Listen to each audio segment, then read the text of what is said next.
weapon, how to care for it, how to load it, how to fire it accurately. And you can do a good job of hitting a target when you zero in on it.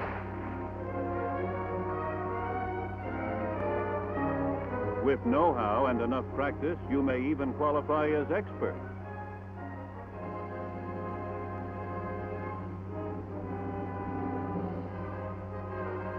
But what kind of a target will you be? Will you be easy to draw a bead on? Ignorant of how you look to an enemy on the ground? Or to an enemy observer overhead?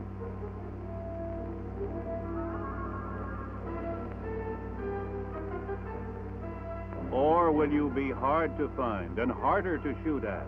Will you be skillfully blended into the terrain, using your knowledge of camouflage for your own defense and for the better security of your unit? The choice is yours: to be seen, to be vulnerable to enemy fire, or to be almost invisible, gaining the advantage of surprise in both attack and defense. Seeing is not the same as recognizing.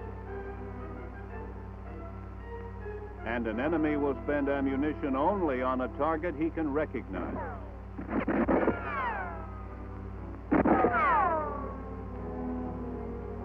There are 6 factors which help us recognize what we are seeing.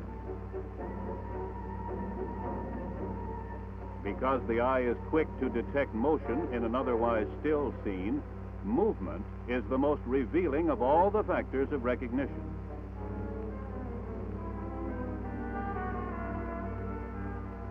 The second factor in recognition is position, the relation of an object or person to its background.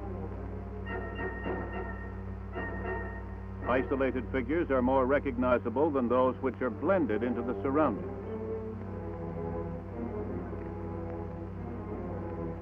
The third factor is shape, which is the form or outline characteristic of a person or object, either from the ground or from the air.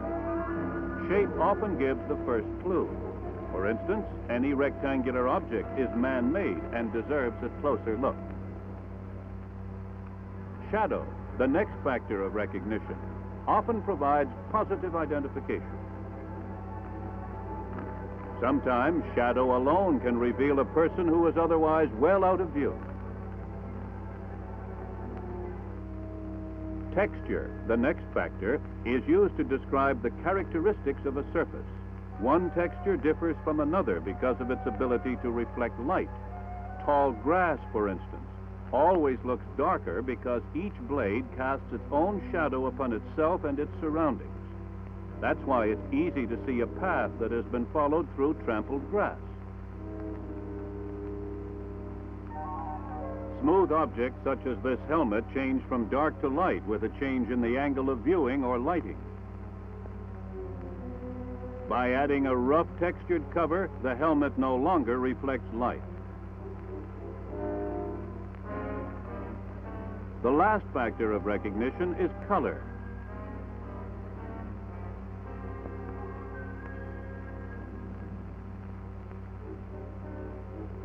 Especially when a color contrasts with its background, it is an aid to identifying an object or person. One important aspect of color is tone. Objects of the same color may possess that color in different degrees of intensity.